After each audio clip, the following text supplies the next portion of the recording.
Usa ka malipayong adlaw kaninong tanan, malipayong buntag sa tanan.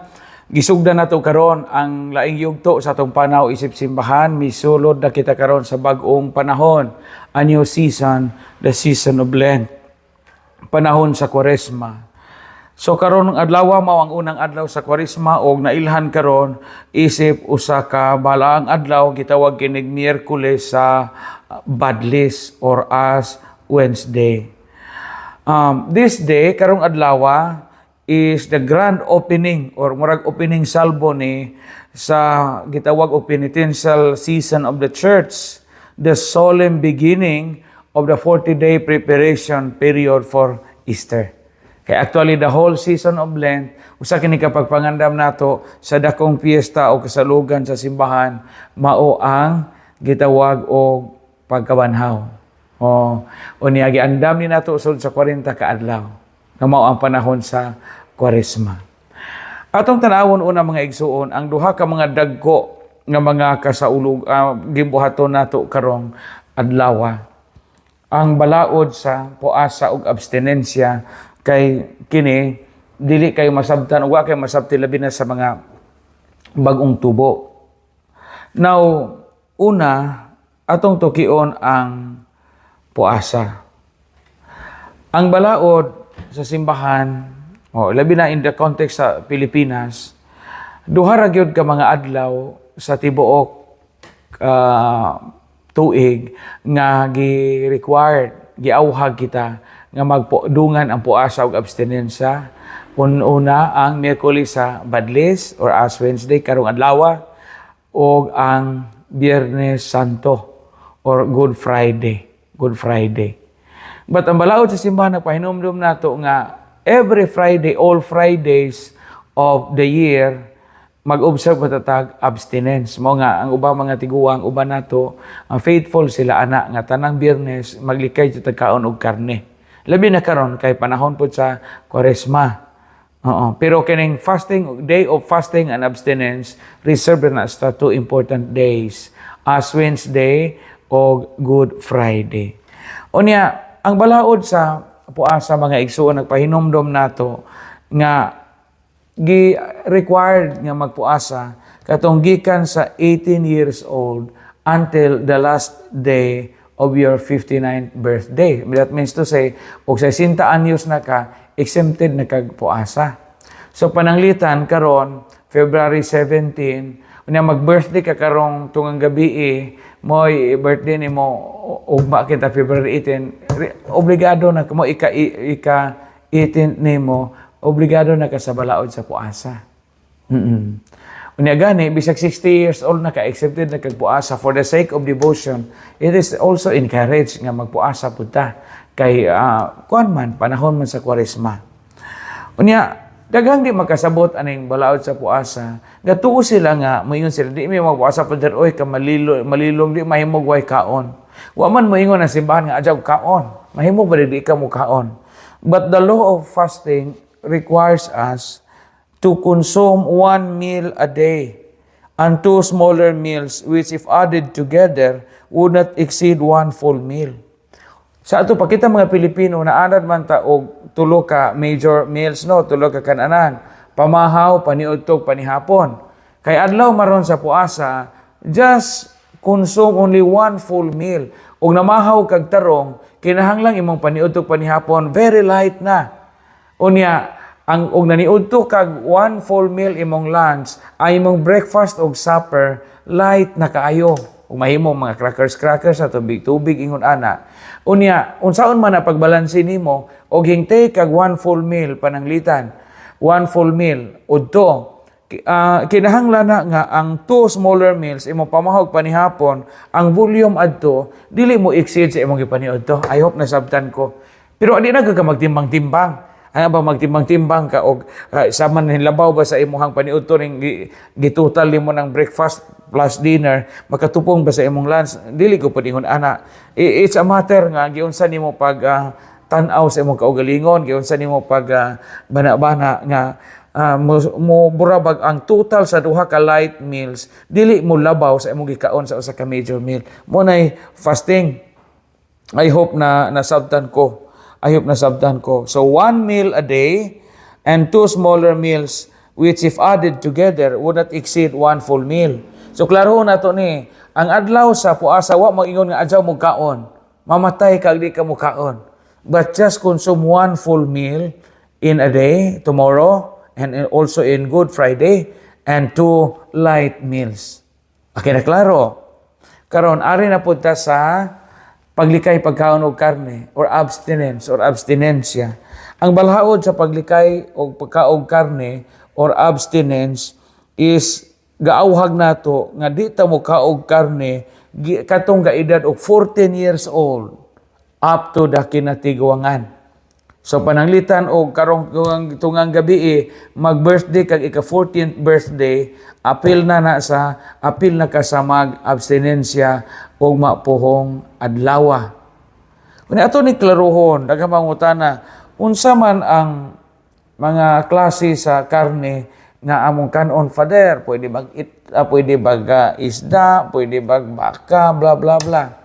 Actually, ang balaod sa simbahan atong sundon, many commentators would say nga, ang meat nga gipasabot dinhi is katong mga karne og red-blooded animals.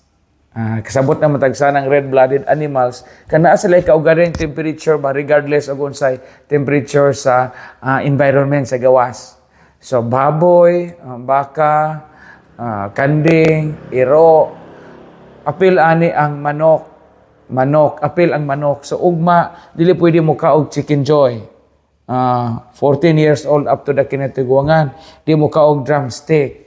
Bawal kay magkalabi na kita mga Katoliko, Kristiyano. Pero pwede ang cold-blooded animals. Unsa man ang cold-blooded animals? Example, baki. So pwede mo mga og baki ugma. O karong adlaw kintang inig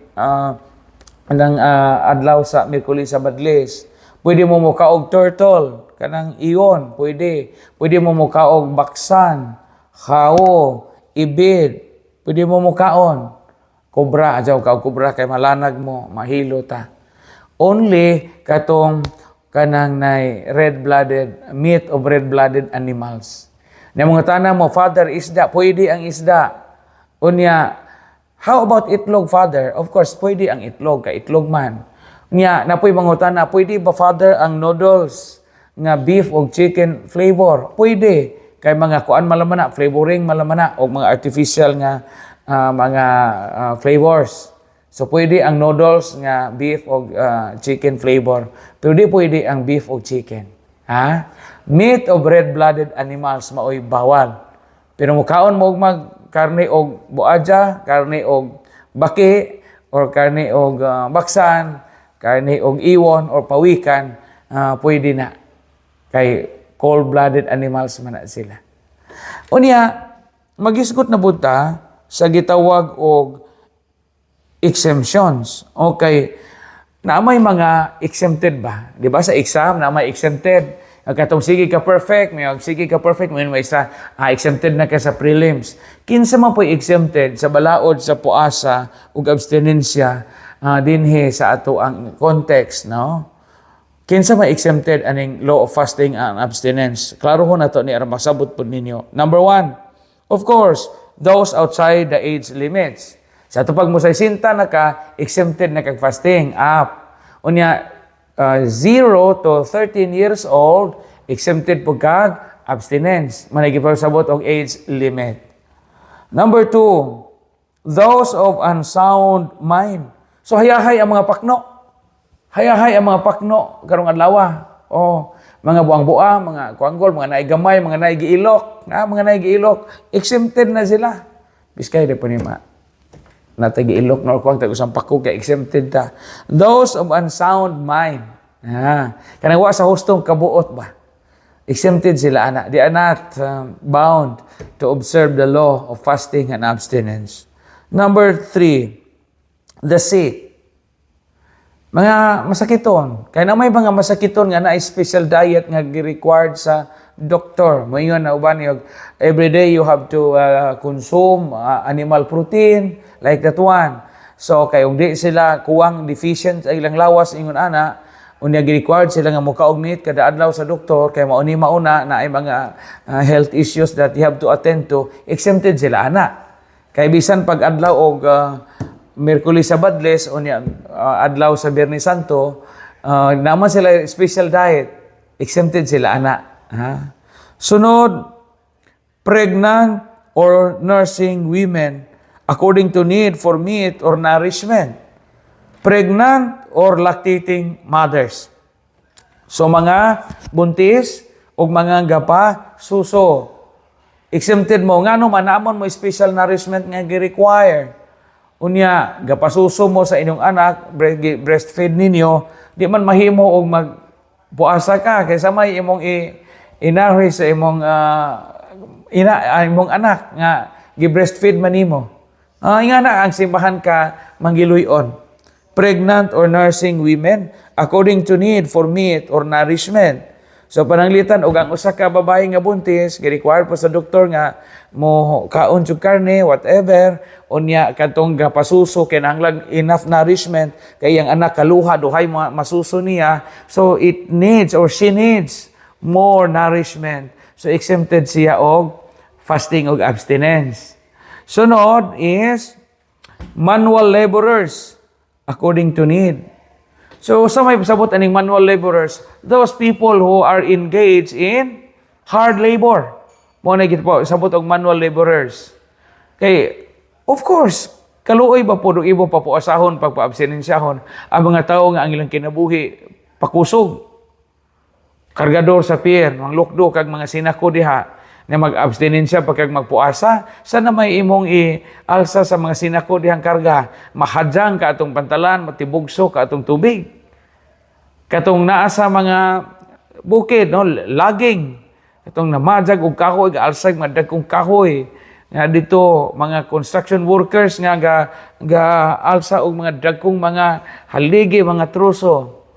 Mo na ipasabot og manual laborers, those who are engaging in hard labor. Tuwa sa mga minahan. Kanang pasingot ang trabaho ba nga kinahanglan gyud nourishment, kinahanglan gyud og sustenance nga makalig-on nila, kinahanglan energy nga makalig-on nila. So balikon nato ang mga exemption sa balaod sa fasting ug abstinence. Number 1, those outside of age limit. Number 2, those of unsound mind, katong wa sa sakto nga kabuot. Number 3, the sick and the frail and the infirm, tudunay kakulian sa lawas. Ikaupat, ang mga mabdos, mga nagsabak o kapasuso. O ikalima, katong mga trabahante, labi na katong naglambigit o mga bugat nga mga trabaho, manual laborers or hard laborers. 5 kabuk ang exempted ani. Outside ani, of course, obligado juta. Karon, lain na pod nga pahimangno, kabahin sa pagbadlis og abo. Na may uban mo ingon nga, Father, di mi magpabadlis aron magkakaon may karne. Daka man mangutana ingana. Napagani pangutana sa mga pilosopo nga moingon, Father, kami kay di man may makakaon og karne tibok tuig. Unsa na ay gatapos panahon og Miyerkules sa Badles, na maura na panahon nga makakaon mi, Father. Angay may mukaon kay tibok tuig maming gapuasa. Kay mo mamisudan sa amo. Tibok tuig maming ga-abstinensya kay mo mami karne sa amo. Nanay tapos kanang nay abstinence unta man karon kay Miyerkules sa Badles, pwede ba mamukaon? Ang tubag ni anak nga dili kay adlaw man gyud na sa puasa ug abstinensya. Karon unsa may mga angay natong buhaton, simbako og makalimot or makasata, wa tuyua. Si Monsignor Harold Parilla, nindot kay gaposa sa iyang Facebook, tan-awan ninyo some notes regarding current legislation on fasting and abstinence. Ato ni i-share kay very informative and very catechetical. Thank you, Monsignor Harold Parilla, the good parish priest of Tubigon and our former Vicar General and one of the matrimonial judges sa atong matrimonial court sa atong Diocese of Tagbilaran. Ingon siya dinhi yang in case na palta kita pag-observe sa abstinensya kay wa tuyua or whatever reason, pwede na to ning masubstitutan with exercises of piety. Example, mention ni Monsignor Harold dinhi, reading the Bible, pagbasa ng Biblia, attending the Mass, simba, visiting the Blessed Sacrament, na mo ato tag-Adoration Chapel, pagampo sa santos nga rosaryo, pagbuhat o mga buhat sa kaluoy, no, pagtabang sa masakiton, o ingon man paghatag og limos, pagpakaon sa gigutom, ug uban pa pagbisita sa mga nabilanggo, mga priso, paghatag og limos o pagtudlo katikises. Oh, ingana usay na ba daghang mga taga-kumbinto ang malipat ni ini. At taga-kumbinto po yung maguna-unag kaon og soriso, kaon og kanang mga ham kay nakalipat pud ang kusinirang way buot. So ingon ani magbantay tan ini mga isuon kay obligasyon ni nato mga Katoliko Kristiyano. So puasa ug abstinensya. Importante kanang tulumanon o obligasyon nato ug mapuhong adlaw og sa umaabot nga Biyernes Santo. Hinaot nga natagaan kamo katin-awan sa akong gamay og pagpasabot kabahin ini maong madagkong tulumanon sa atong simbahan og sa atong Kristiyanos nga pagtuo.